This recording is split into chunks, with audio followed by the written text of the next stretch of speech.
fellowships from the American Council of Learned Societies, the National Endowment for the Humanities, and Radcliffe Institute for Advanced Study at Harvard University. He's also honorary curator of the University of Virginia's Special Collections and professor of English there.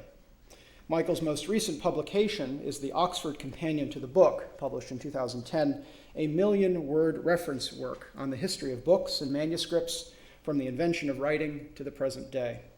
The Sunday Telegraph in London called this publication colossal and a paradise for book lovers, while the Wall Street Journal praised this publication as a fount of knowledge where the internet is but a slot machine.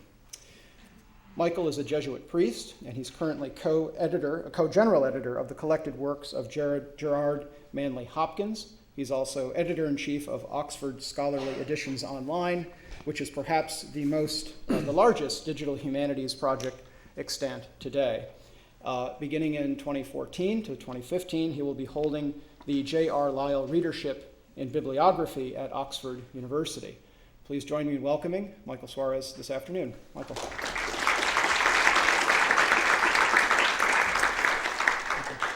Thanks very much indeed. I'm very grateful to the division for inviting me.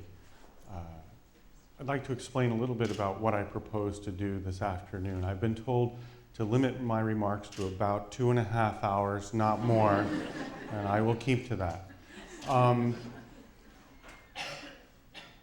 The digital world is here, and it is changing the structures of human knowledge, and that's a good thing. It is changing the structures of the academy, and that's probably a good thing too. The digital is not the enemy, and yet I am a book historian, a bibliographer, and a lot of people say, oh, you must really hate the Kindle. I say, no, I don't. If it promotes reading, it's a magnificent thing. It's a good thing. You know, who wants to get on a plane with 12 books when you can have them all on your device? Why not?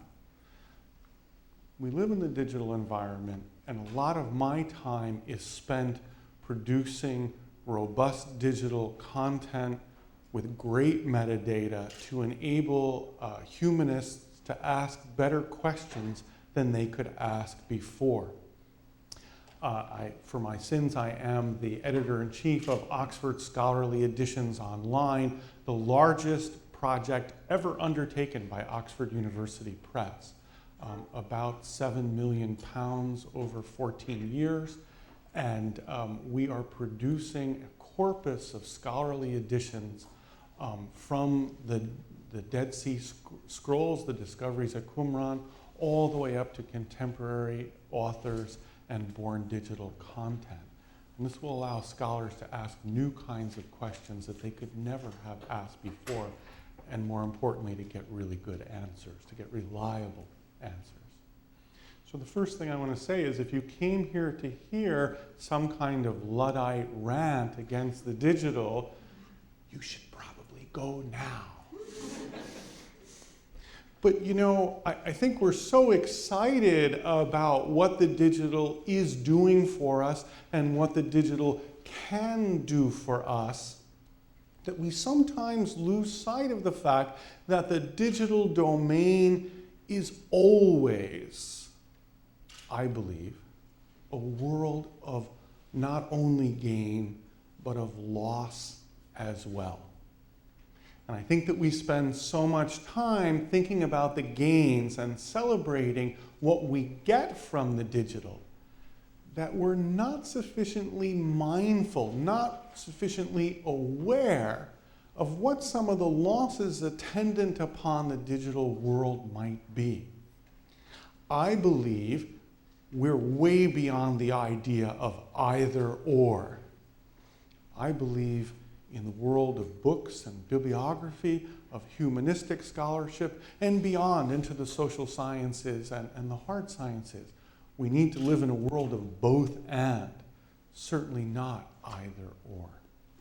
So today, I'd like to use art history, the history of photography, museum studies, even the history of medical education to help us think a little bit about the digital world and how it affects the structures of human thought, and how it helps condition our understandings, and to think somewhat about the attendant losses that are concomitant with the digital world, in order to provide a kind of a balance for us so that we drive the tools that we use and not the tools driving us. Is everybody with me? Let's go. Ladies and gentlemen, this is Antonin Jean Gross's painting, Napoleon Visits the Plague-Stricken at Jaffa. This, the first of the great Napoleonic history paintings, commemorates an event that took place on March 11th in 1799 in Napoleon's so-called Egyptian campaign. Notice, if you will, how Napoleon reaches out and touches the bubos, a Greek word meaning excrescence or swelling, hence the name bubonic plague, of the soldier who is thus infected. Napoleon here seems to be evoking something of Luke chapter 5, in which Jesus himself reaches out and touches the leper in a kind of healing gesture.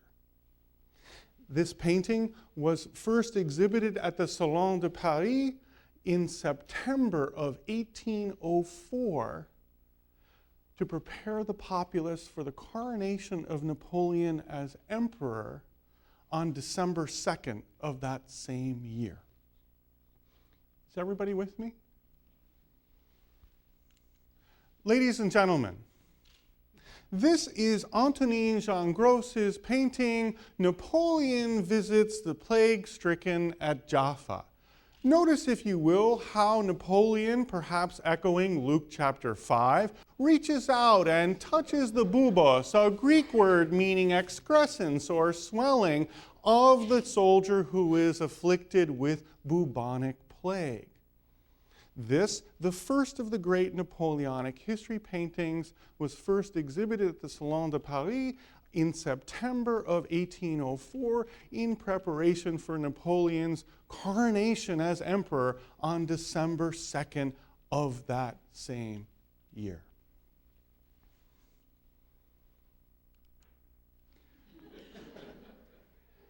A number of you are quite familiar with this painting and will recognize it immediately as Antonin Jean Gross's Napoleon Visits the Plague-Stricken at Jaffa. You will recall to yourself how Napoleon, evoking something of perhaps Luke chapter 5, reaches out and touches the bubos, a Greek word meaning excrescence or swelling, of the soldier who's struck with bubonic plague. This painting was first exhibited at the Salon de Paris in September of 1804. To prepare the populace for Napoleon's coronation as emperor in December of that same year.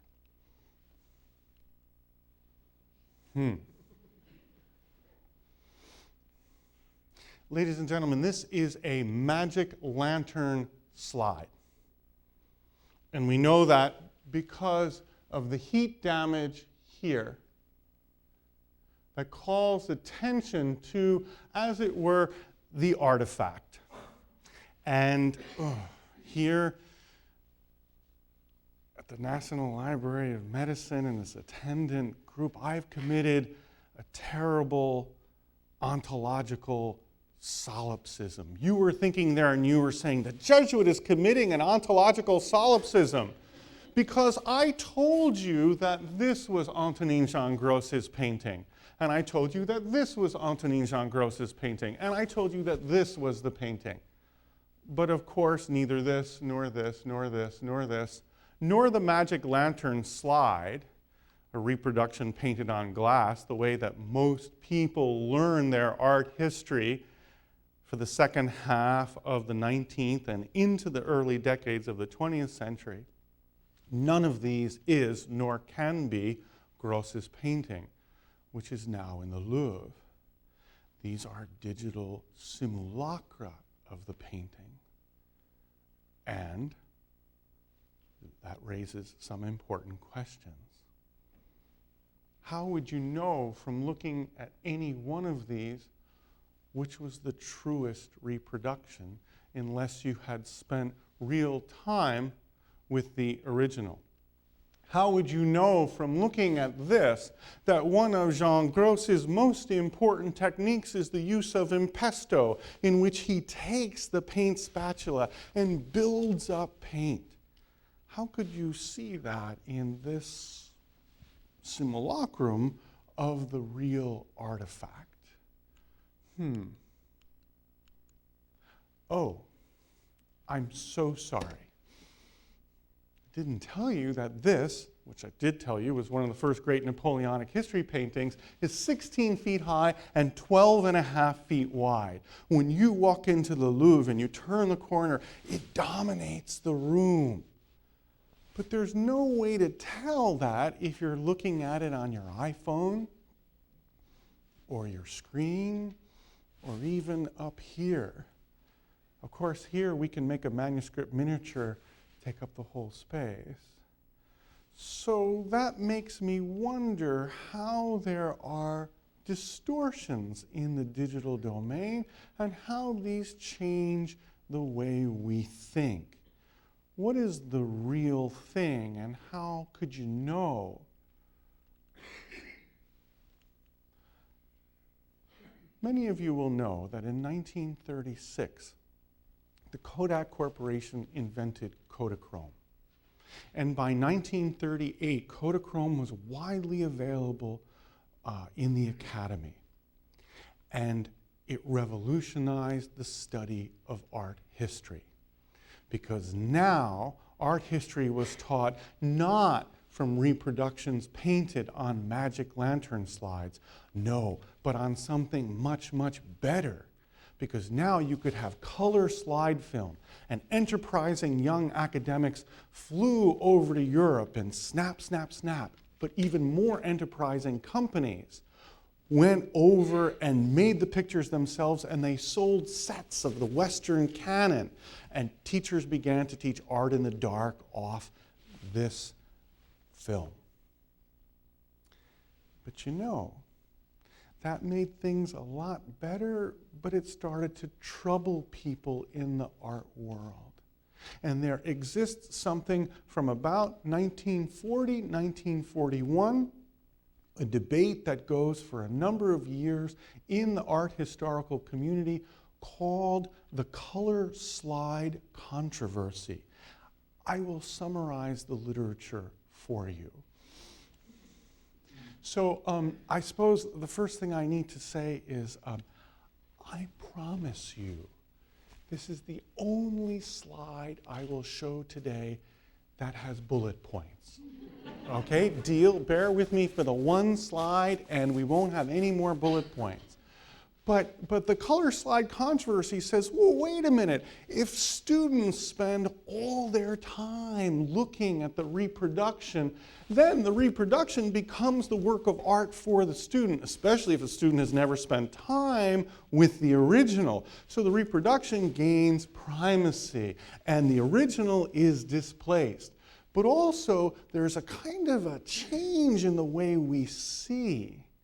You can acknowledge the distortions, but it still changes the way we look at things, especially if we're only always looking at those simulacra and not looking at the originals as a form of redress. So if I put a little ruler at the bottom of Jean Gros's painting, would that have helped you know how big it was? What kind of presence it has? I think perhaps not. So when you lose physical presence, there's a kind of systematic falsification. And that's art history in the 1940s, talking about Kodachrome.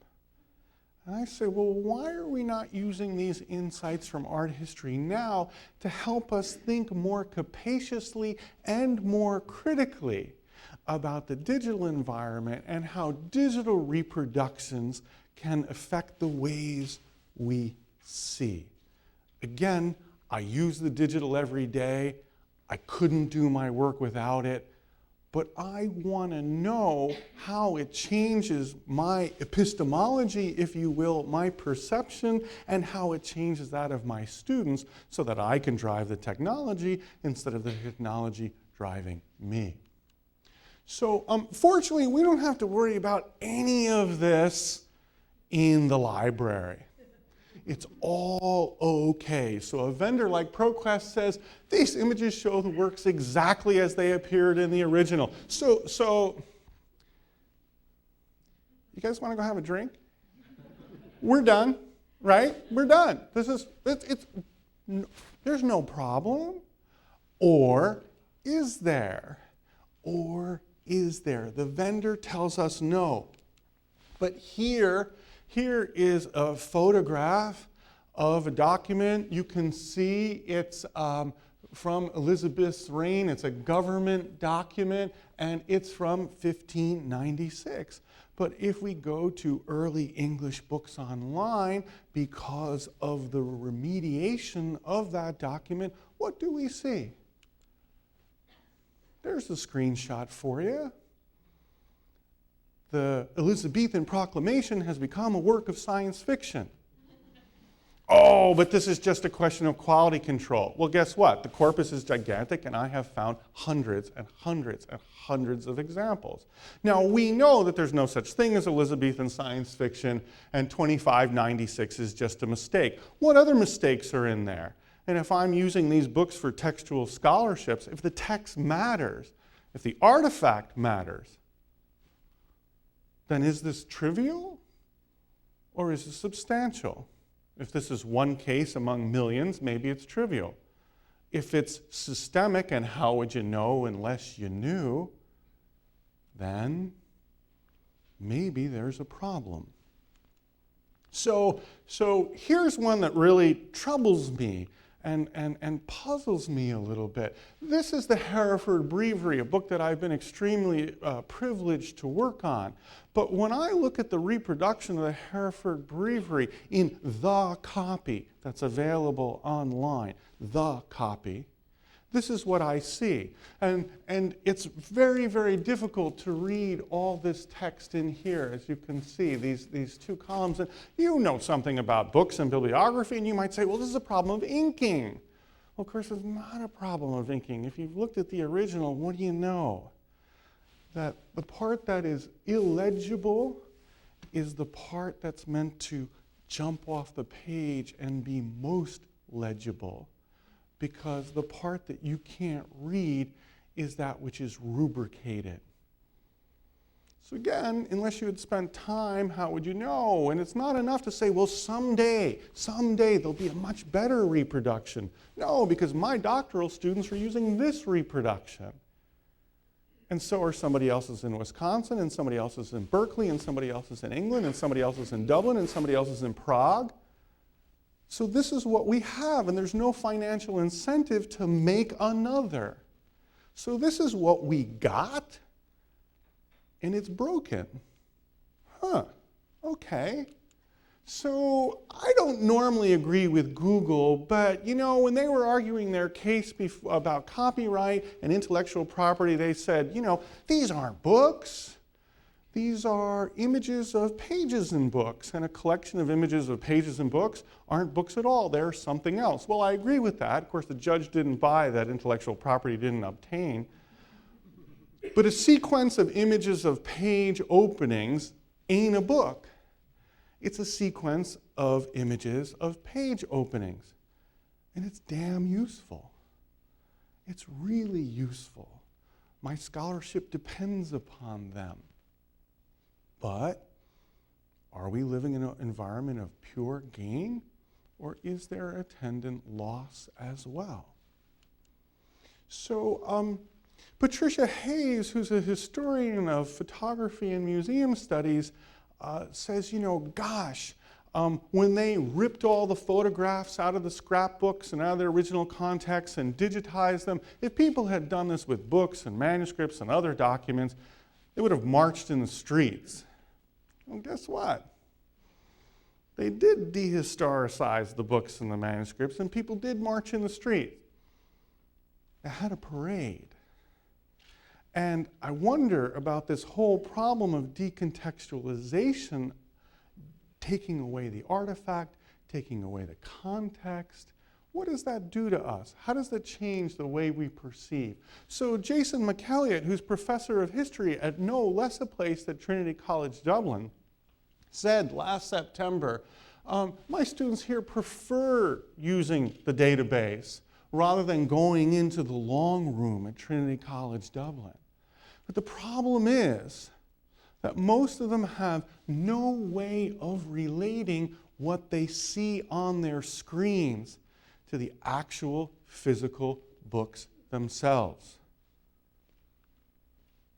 The great librarian at the Bodleian Library, Graham Pollard, used to say, "You know nothing about real books," by which he meant hand-pressed books, "until you have handled 5,000 real books." Pretty high bar, but interesting. How will Jason McElliott's students ever handle 5,000 real books? Especially if they already see some kind of profound disjunction between what's on the screen and what's the real book. It doesn't relate. It's not the same thing. A picture's not the book. So this is a problem, it seems to me, and I understand the convenience of the digital. You can be sitting at your kitchen table in your underwear and you can be reading the book. That's great. You can be doing searches. That's magnificent. But what if you're a historian and you lose the artifactuality of the artifact? Why would that matter? It seems to me maybe we need to go back and think a little bit about what is a book. You know, I think that a lot of us were conditioned to think that the book is the linguistic codes. The book is, Moby Dick is, call me Ishmael.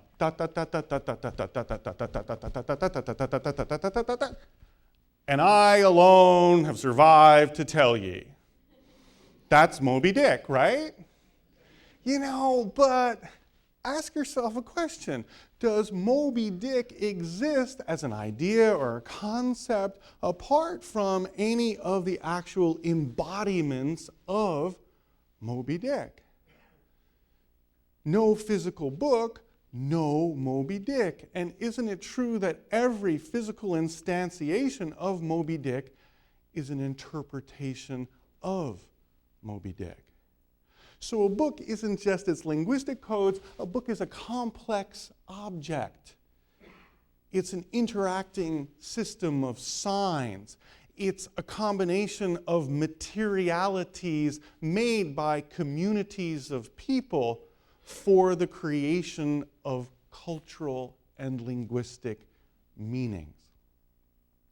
The person who attempts to interpret Moby Dick, absent the hermeneutic power of understanding the book in history and of understanding the book as part of history, does so at her peril because there's an impoverishment there.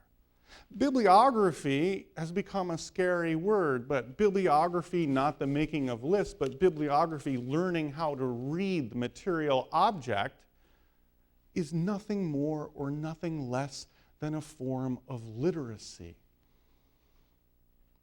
Meaning in this human world is always materially instantiated. No materiality, no meaning. So a book is made out of linguistic codes, but also bibliographical codes, paper, type, bindings, illustrations, the whole 9 yards. And a book is made up of its social codes, which are also how the book makes its meanings. What do I mean by the social codes? Well, if you go into National or Dulles and you go into a certain kind of store, you'll see a rack there. And in that rack, there'll probably be a guy and he has no trousers on, he's kind of brawny, and he's embracing this woman and she's sort of falling out of her ball gown, and the plantation is burning in the background, right? right? You know that book. I mean, we don't read those books, of course. 60% of the United States trade paperback market, 60% are those books, romance literature. The average consumer of romance literature reads 16 a month. It's $1 billion industry. But you know the social codes when you walk into that store and you see another kind of book. It has those raised foil metal letters, and it's got, an F-16, right? And you know what that book is because you can read the social codes. If you go into a different kind of library, like the library here, and you see a tome on the shelf, it's got that crimson book cloth, and it says Veritas on the spine. You pretty much know what that book is. You can read the social codes. You can read the bibliographical codes. You can read the linguistic codes. But every book is a complex sign system. Every book is a coalescence of human intentions. Every book is an interpretation of who the author is and how the author is meant to make meaning in the culture. Every book is an interpretation of the readership and the audience. Every book is a commodity, which is an interpretation of the potential market and what is possible within the confines of that market.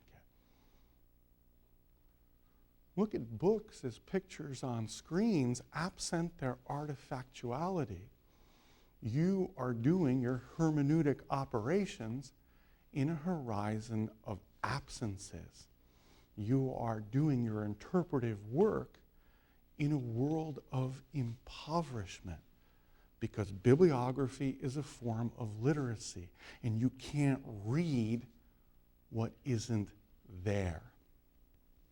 The aim of the bibliographical enterprise, broadly conceived, is to recover the human presences in every recorded text. W.H. Auden, the great English poet, said something really beautiful. He said he thought that of all the humanistic disciplines, the most beautiful and powerful and authentically humanistic of all was philology. And when asked why, he said, because every word, when studied closely enough, eventually becomes a little lyric about itself. Every word, when studied closely enough, eventually becomes a little lyric about itself. I think that's very beautiful. But I actually think that book history is the most humanistic of all the humanities, because perforce one to understand the book in history must go back and study communities of paper makers and type founders, of leather tanners and bookbinders, of compositors and pressmen, of lofty patrons and lowly Grub Street authors, of hawkers, of agents of distribution in all sorts of strata of society. The book is a complex object. And those of us who care about its humanity glory in its complexity, because authors do not write books. They create manuscripts that are turned into books by communities of producers. And so to understand the book as an object in society, one has to go back and do homage to multiple communities of workers in order to understand the relationship, I believe the complex and beautiful and profoundly humanistic relationship among the ways that materialities create meanings. No materiality, no meaning. Every book is an interpretation. Every book is a coalescence of human intentions. So medical education has come to recognize more and more that the digital is very necessary, but not sufficient. A good example here would be from the New York Times a few years ago, in which a senior physician who was teaching residents in neuropathology realized that they didn't know much about the human brain, not really anyway, because everything they had learned in their textbooks, they had learned from looking at pictures and hadn't really spent much time with the organ itself. And he began to run on Wednesday afternoons, as it turned out, a brain autopsy clinic. And you see the reaction of one of his fellow physicians who was learning from him. It's like the difference between looking at maps of a place and driving around that place. This is not an isolated instance. Stanford University hired the great writer and physician Abraham Verghese because they found out that their interns and residents and fellows were spending all sorts of time huddled up in the room in front of monitors, and they weren't talking to and interrogating and listening to the body in the bed. They didn't have the tools to read the object and to listen for meaning. So Verghese, who of course received most of his training in the so-called third world, knew how to read nail beds and irises and gaits and ticks and everything else. And so as professor of medicine, he and a team of specialists have developed the Stanford 25 points that you have to look for when you're doing any kind of physical exam. And now they're multiplying this into other ways because PET scans and CAT scans are really important. Where would we be without the MRI? Necessary, but not sufficient, says Stanford Medical School. And physicians who overly rely on the digital image of the body instead of reading the body itself in concert with the digital image do so at their peril. They become less adept at the art of healing. So again, we don't have to worry about this in the library world because here's a different vendor and they say these things, these digital images are exactly like the books, only better. You can do everything with these digital corpora, everything that you can do with a real book, only more. In fact, these are real books. Really interesting, these are real books. And here I'm going to tread on some toes and we'll see if I'm allowed by security to leave the building. The British Library uses a technology which has been adapted here, I might add, called turning the pages. And so you can go to the website of the British Library and boy, you can get the Lindisfarne Gospels. I love the Lindisfarne Gospels. There's only one of them. I teach it to my students. I'm teaching a course right now to first-year students, freshmen in college. It's called The History of the Book from Archimedes to the iPad. And the second week, we look at the Lindisfarne Gospels in the Book of Kells. Couldn't do that without getting on a plane. I'm so grateful to have these digital images. This is a book that's very important to me personally because this book in the old British Library was about 10 yards outside of the manuscripts room.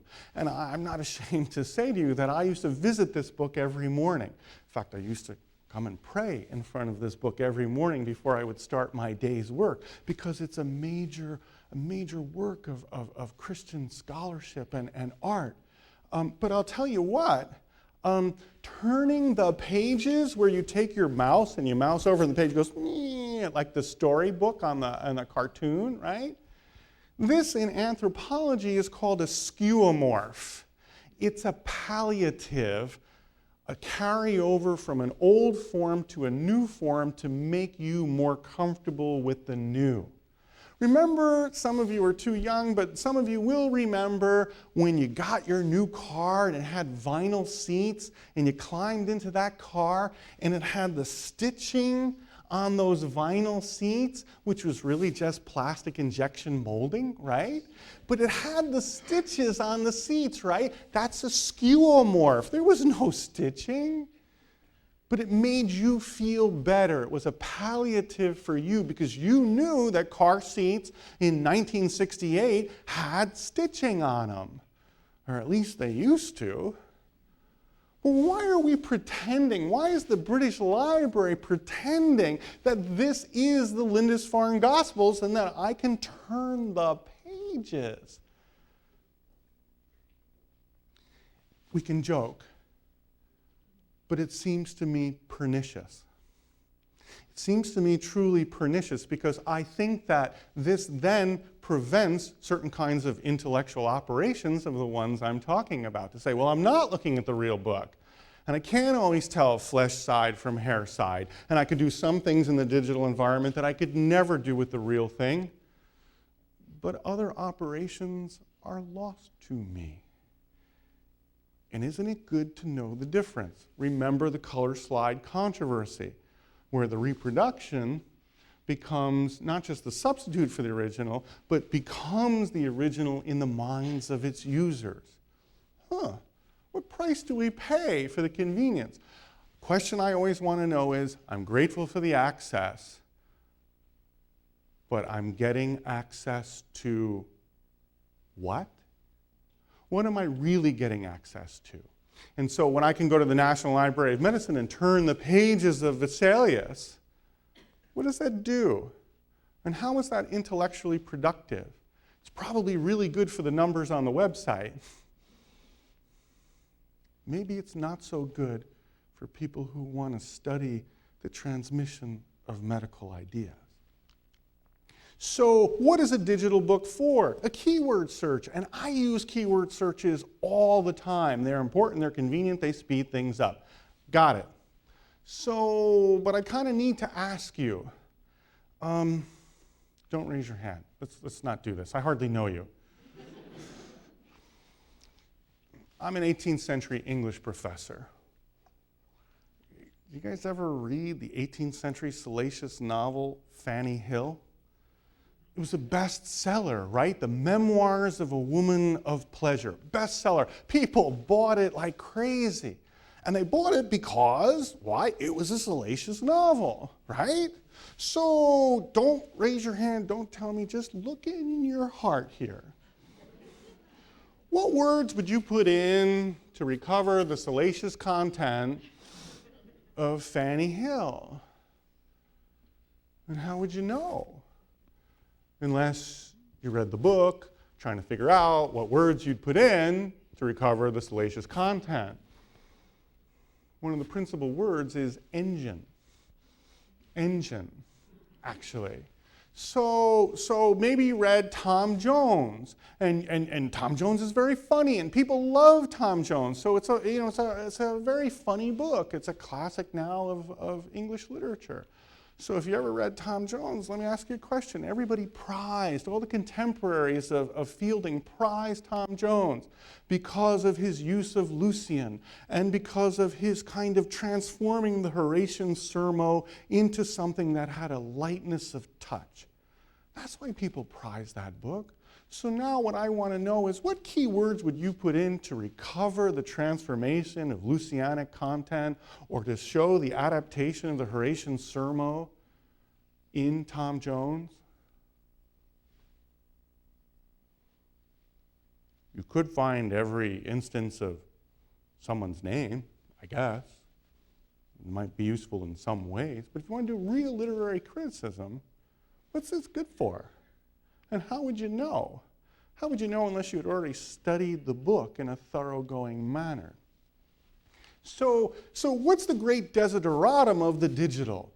The great desideratum is velocity of access. And I want stuff to be fast, and so do you. But I wonder what that does to me and to you, and I really wonder what that does to my students. You see, I've dedicated my life to teaching young people literature.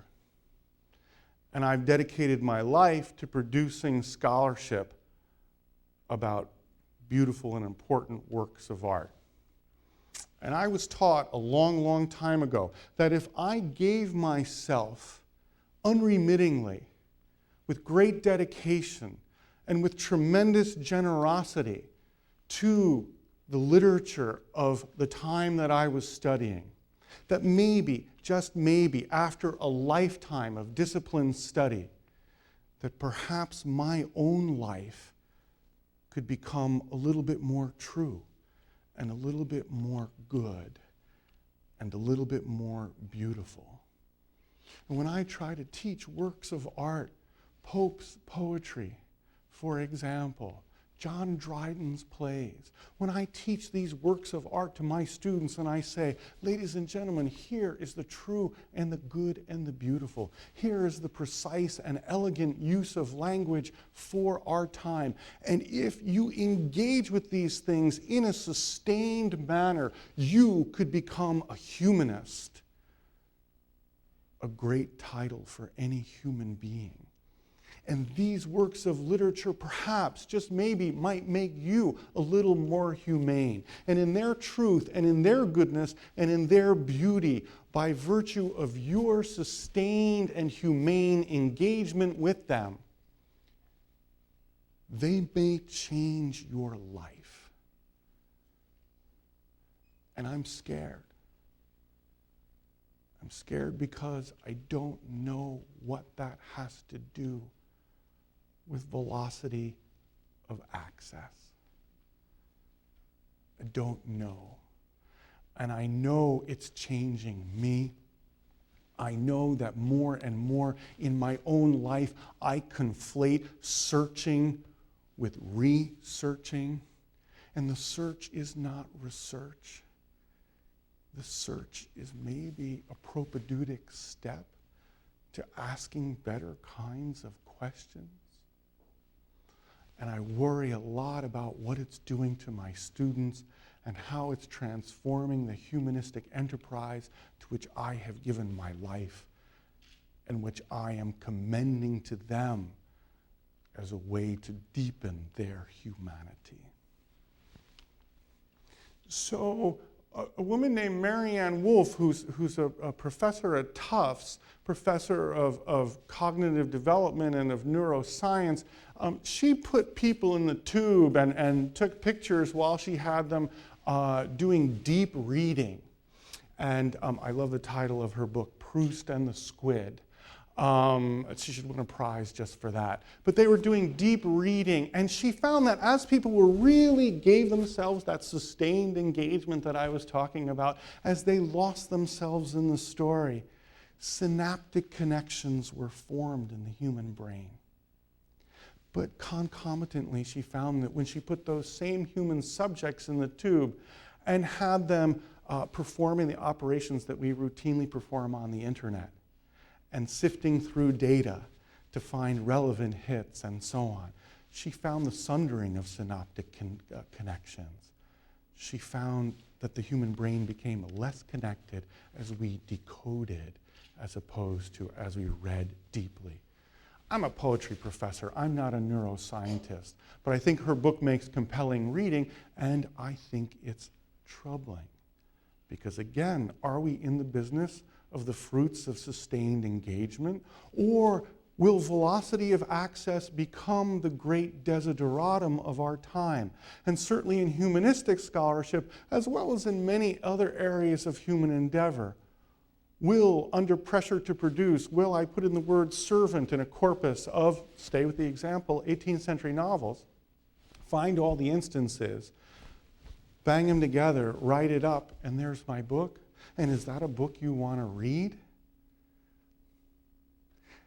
In 1930, T.S. Eliot asked the question, where is the knowledge that we have lost in information? Where is the knowledge that we have lost in information? I think that's a pressing question for our own time. So then we come in the world of digitization with the problem of the one and the many, as it were. And that's simple to explain. If we digitize the one copy of a book that's in the British Library or the one copy in the National Library of Medicine, then that becomes the copy. and everybody's looking at the same copy. But we know that the world, especially in the hand-press period, is full of variety. We know that there's no such thing as identical copies. We know that the world of annotation and reader reception and the history of ownership are all important aspects of books.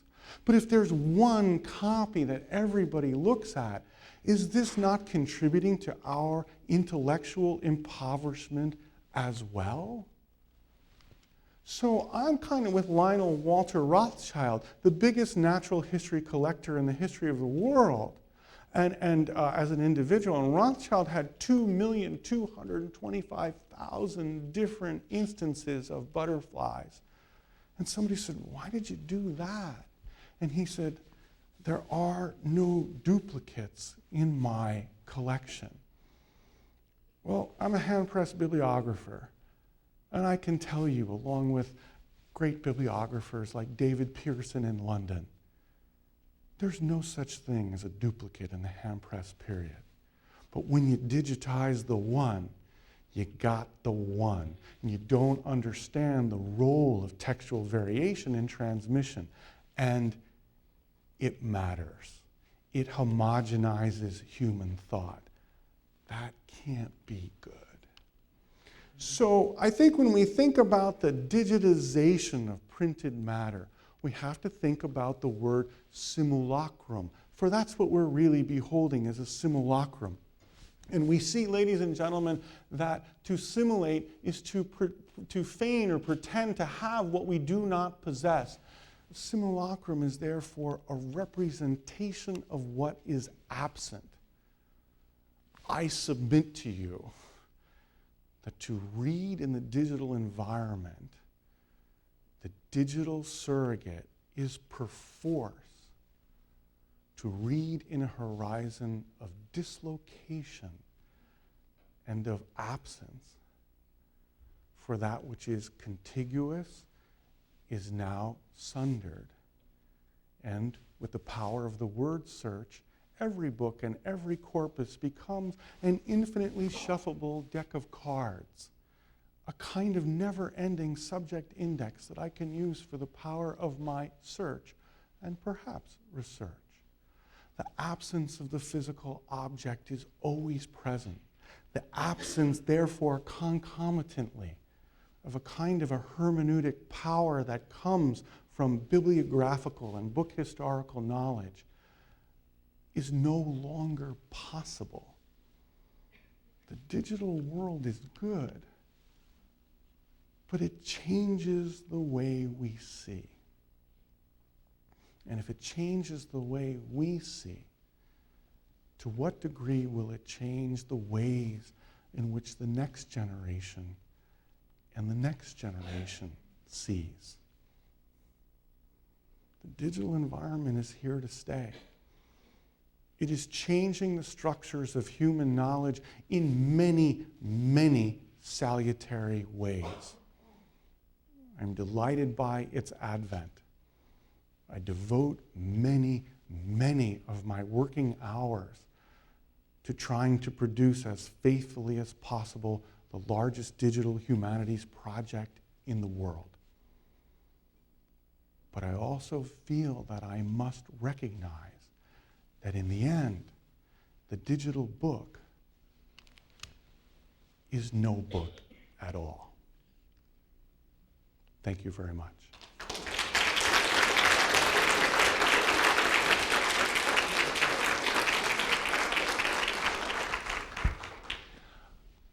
I didn't even talk about the problem of digital preservation, which on this campus is, of course, such a major issue. There's much I omitted.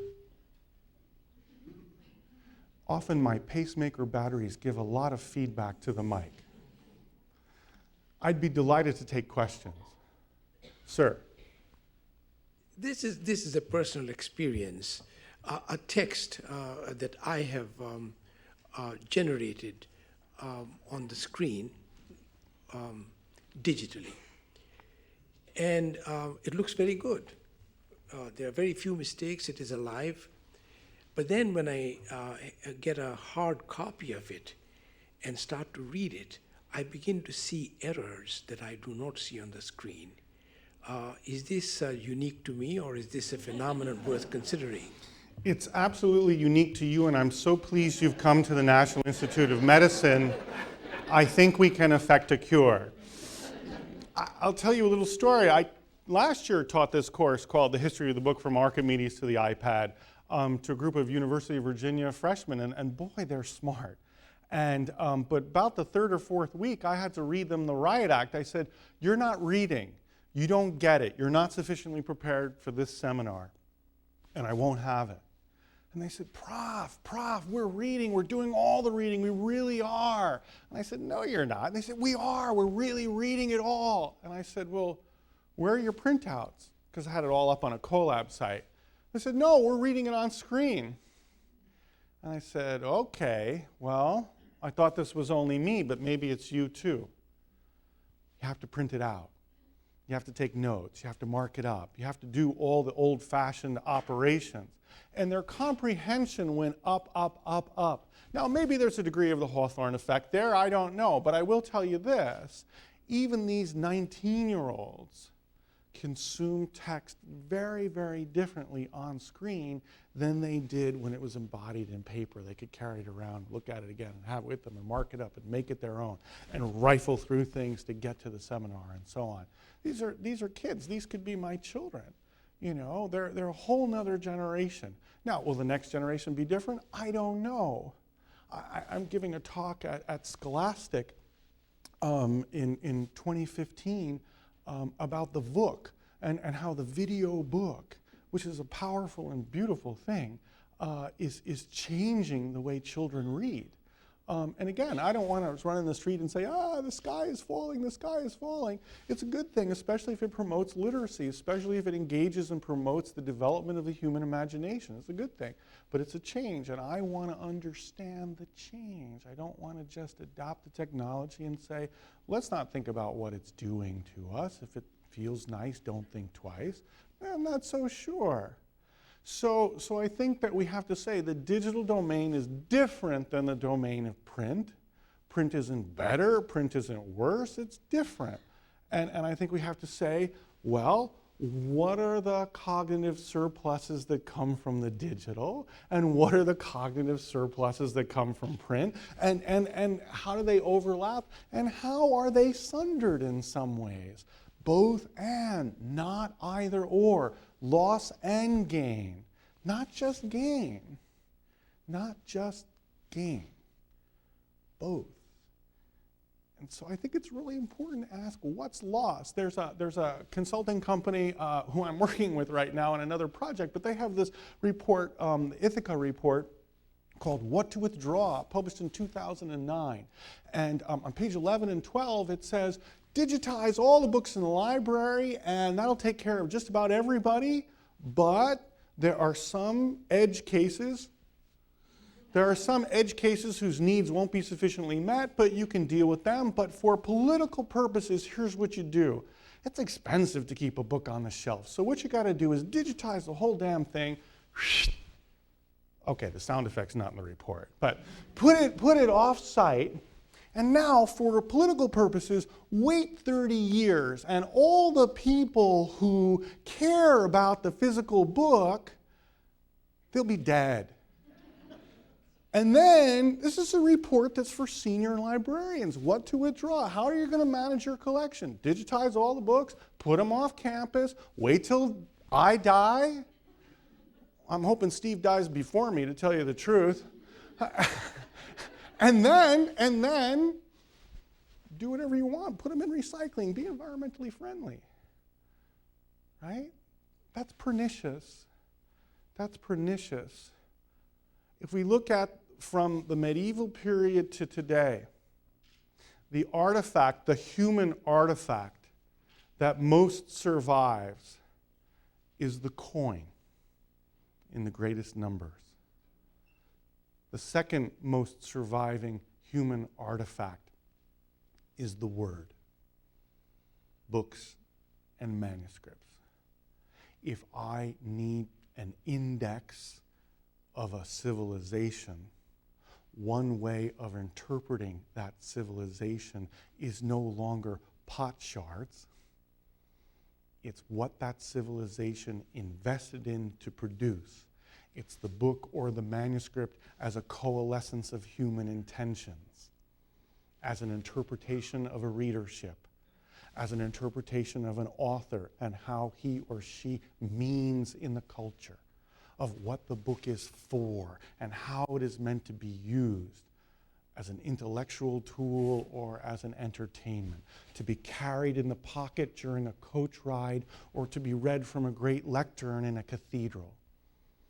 The object yields its answers if you know enough about people, about processes, about materialities. Even as those potsherds do to people who are more learned than I. How will we safeguard these artifacts as indices of human civilization, as objects redolent with human intention? And how? By looking closely at similarity and difference in multiple copies. Will we better understand the transmission of ideas that help make us human? Ideas for healing and speaking languages, ideas for being entertained and for telling people we love them. Language is human. Maybe not exclusively, but language is part of the constitutive dimension of our humanity. The written record is how we can preserve and recover that. Let me ask you a question. We've never met before, have we? I don't want to embarrass you, but do you love my sister Kathy? Yeah, she says no. She says, I don't know your sister Kathy. Like, cut me some slack, okay? Come on, Michael. Well, exactly. That's precisely the point. You are a perspicacious woman. You cannot love my sister Kathy, who happens to be a very lovable woman, because you don't know her. You cannot love what you do not know. You cannot champion what you do not care about. You cannot care about that of which you are ignorant. Who will be the custodians of our written heritage in the generations to come? If the bibliographical arts become something the way we regard now phrenology, a pretty curiosity that once was in vogue. Who will defend the book? Who will defend our heritage? Who will communicate it to the public? And how could they love what they don't know? And if they're not driven by love, why would they bother? But love is always built on knowledge. And knowledge is always built on labor. There's a problem. There's a problem at work here. And I think we need to understand who we are and where we're going.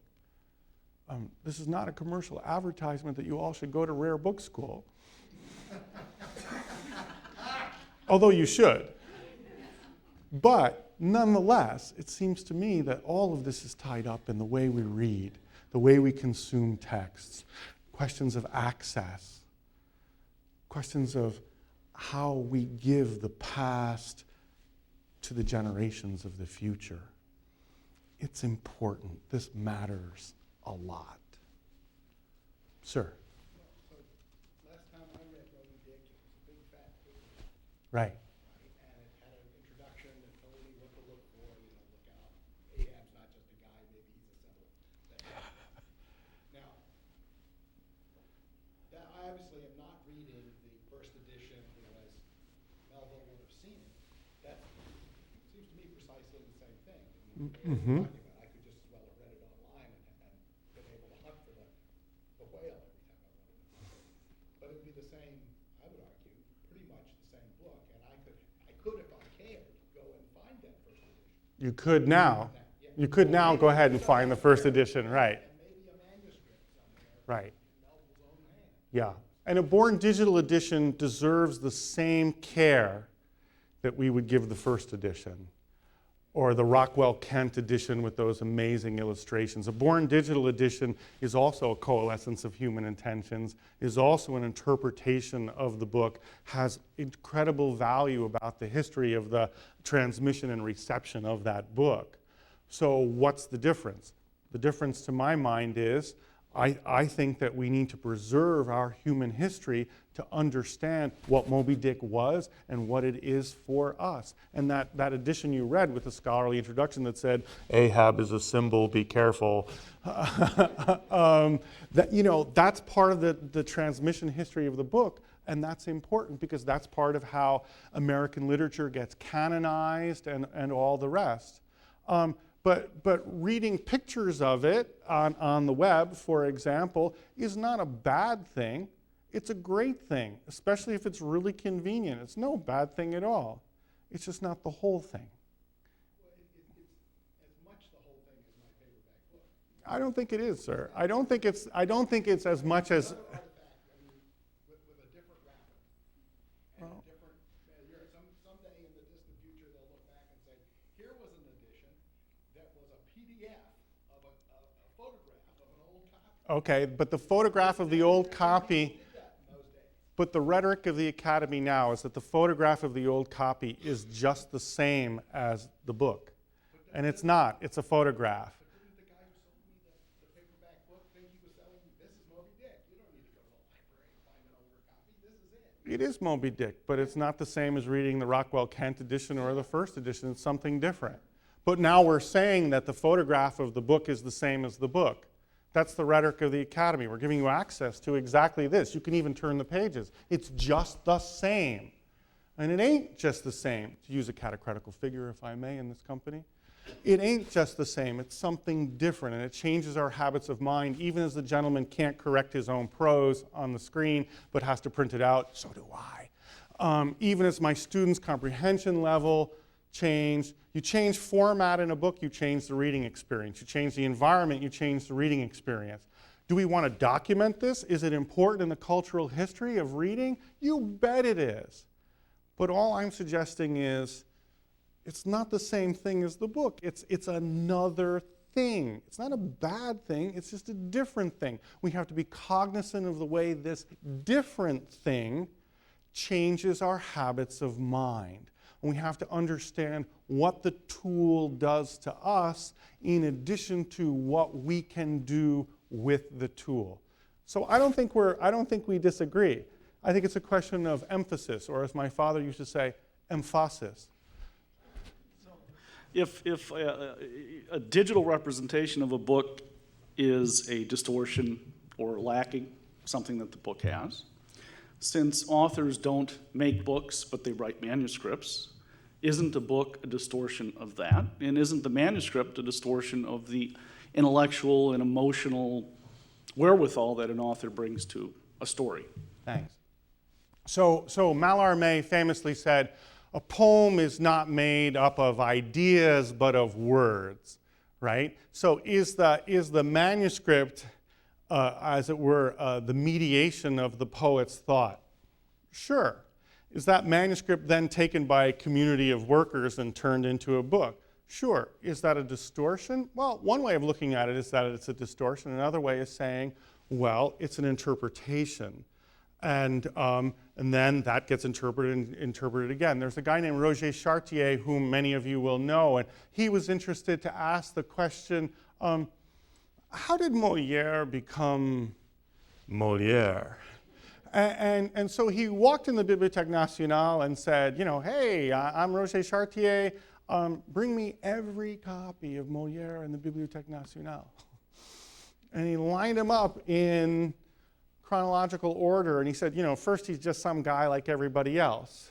And then he starts to become important. The editions change, and the plays start to get collected, and so on and so forth. Then he becomes the national poet. Then he starts to get set for university exams. Then he starts to get set for school exams. He becomes a gift book. He starts to become something else. He becomes exported. He becomes, right? And each one of those instantiations or embodiments of the text tells you something about who culturally Molière was at the time of its making. I would love, I'm not good enough. I mean, let's do a double edition of Molière and Corneille, that'd be great. If I could, I would. And that would be a new interpretation. But I want to preserve the history of those interpretations because I value them as part of the record of human intellectual and aesthetic history. And I think they matter. I think they're worth preserving. I think those artifacts are worth studying as artifacts. And when we conflate the picture of the artifact with the artifact itself, we know less than we did before. That's all. Does that make sense? I would say we know different, not necessarily less than we did before. At each of these levels, right? Maybe. I think there's a loss of hermeneutic power when you lose the artifact, because the artifact itself is part of the making of meaning. Again, no materiality, no meaning. When you dematerialize, although you can know other things, as you say, different. You can know other things better. Ever look at the Beowulf manuscript, online? Damn, I'm glad it's online. Oh, now I know what that letter is. Right? So you can do things in the digital domain that you could never do in the physical domain. And I celebrate it. But why are we pretending that the digital domain is the same as the print domain?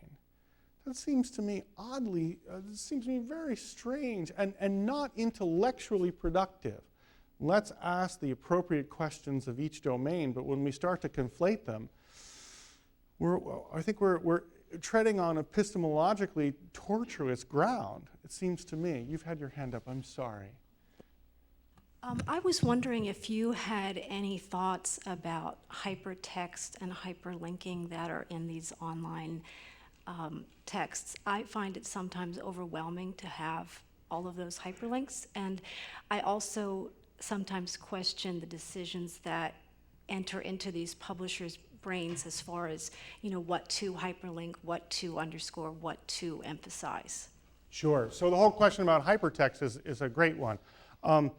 My teacher at Oxford was a guy named Donald Francis Mackenzie, and he had the good fortune by his great merit to be the professor of bibliography and textual criticism at Oxford. When Don Mackenzie died in 1999, his successor was a brilliant then young woman named Catherine Sutherland. And Catherine Sutherland has written an article that I regard as virtually the definitive statement on your very question. Kathryn, Sutherland. And the article is called Looking and Knowing, textual encounters of a displaced kind. And she talks about the kind of narrative displacement, if you will, by one of the things I've lectured on about this is there's a thing called Dickens Web, and it's great. So you're reading Dickens, and there's a reference to the sewer, and all of a sudden you click on that, and you learn about the sewer system in London, which is terrific. And then you say, oh, that's interesting. Look at this. A sewer helped cut down cases of cholera. And you learn about, the growth of epidemiology, and the pump, and, a story you guys all know well. And you say, wow, that's really cool. And you click, and you find out about, the municipal care of the City of London and how that operated and how dead were handled and so on and so forth. And, where's Bleak House? Wait a minute, and it's good, it's interesting. I was talking to a gentleman who's here about, reading the Encyclopedia Britannica as a boy and the World Book and being obsessed by just reading this stuff and how much fun it was. But boy, if you go from here to here to here to here to here, what happened to the primacy of the primary text? And as I tell my students all the time, I don't care how good the professor is. The professor or the critic can never be as good as the work of art. You know, the key thing is the engagement of the human mind and heart with the primary text or the work of art itself. And the scholarly surround of that is good because knowing and loving are inextricably linked. But reading an article about Pope's Horatian epistles is no substitute for engaging with Pope's Horatian epistles themselves. So while I think that hypertext is, again, a good thing, if it's a fancy way to do footnotes or have knowledge or hit a little film clip or do something, why not? But as Catherine Sutherland very powerfully says, what about this readerly displacement that is so seductive and so easily occasioned by the hypertextual environment, right? So I hope that reference is of use to you. Sir? I'd like to ask a very down-to-earth question.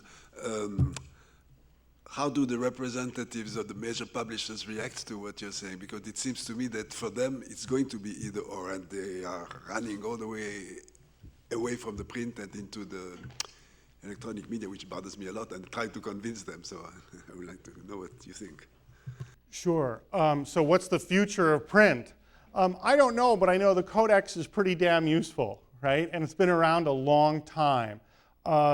So I have these two projects running at the same time for Oxford University Press.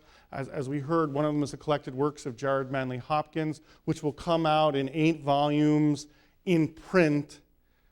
And when the 8th volume is finished, it'll come out digitally as well.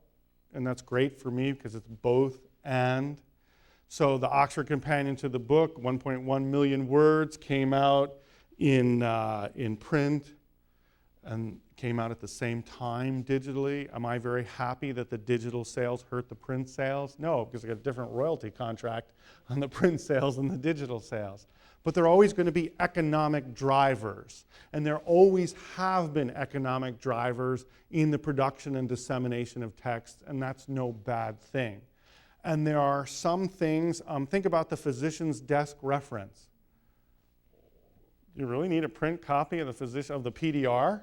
You know, when every physician has it in her pocket and, you know, pulls out this little thing and goes bloop and says, oh, no, we can't do that. Those drugs will interact. So you know, again, if it's about information transfer and speed of velocity of access, yeah. If it's about sustained engagement, we need to think very hard. But, you know, is the digital domain going to grow? Sure. But as Robert Darnton, who's trying to produce the biggest digital library in the history of the world, something that will far eclipse Google, is very fond of saying, print has never been bigger. There are 1 million books a year published, ballpark. And Darnton is adamant to emphasize that print is alive and well. And I think the Gutenberg elegies and works of that ilk are a little too precipitous in proclaiming the death of the book. The codex is a good thing. Now, will the book become, as an op-ed in the New York Times said, just a fetish object? Or as one historian has said in a famous article, it'll be like the carriage horse? I think not. I think not. The printed book did not replace manuscript. Manuscript culture in Western Europe flourished following the world of the book. Did radio stop the newspaper? Far from it. Radio sold more newspapers. Did film supplant radio? No, sir. Did the computer and the so-called paperless office make us read more or less? More. Newspapers are disappearing. I'm sorry? Newspapers are disappearing. Newspapers are now disappearing, it's true. And the delivery, I mean, I read the New York Times digitally every day. I have a digital subscription. I no longer have a physical subscription. It's about information. not a problem. It's not about sustained engagement. It's a different thing. Am I worried that nobody's saving those artifacts? I was in Dallas for a wedding a couple of months ago, and there was the Dallas supplement in the New York Times, which I was very surprised to find. Who's curating the Dallas supplement of the 2012 New York Times? You know, to do the one and the many just for a second here, many of you will know that the London Times during the Victorian era came out 7 times a day. And it came out in 7 different editions because there were textual variants in those 7 editions, whether it was for the shires or the city, whether it was early in the morning or in the evening, and so on and so forth. The copy that's used for reference of the London Times is one thing. So now, and many of those were destroyed, so now the question is, how would you know what was in that afternoon edition that was for the shires if it hasn't been preserved? So sometimes we think we know the answer. There's no guarantee, a thorny issue here, there's no guarantee that the digital domain is a stable medium. In fact, we know it's not, right? Remember the Doomsday Book from the BBC? You know, they created that in the late 1980s, and by the mid-1990s, they had to spend £1 million to remediate and rebuild the machine because there wasn't a machine in the world that could read the imperishable laser disc that everything was on. I'm betting on print, but I'm also betting on the digital because it's both and. And there will be more books published digitally, but there sure are a lot of books being published now, not because of ideology, but because of economic drivers. If the average reader of romance reads 16 titles a month, romance will be increasingly driven digitally because those books are consumed like bonbons. But a recent study of college sophomores showed that most college students prefer textbooks than PDFs of those textbooks on their devices because they found they learned more, they learned better, and the book felt like it had a degree of permanence.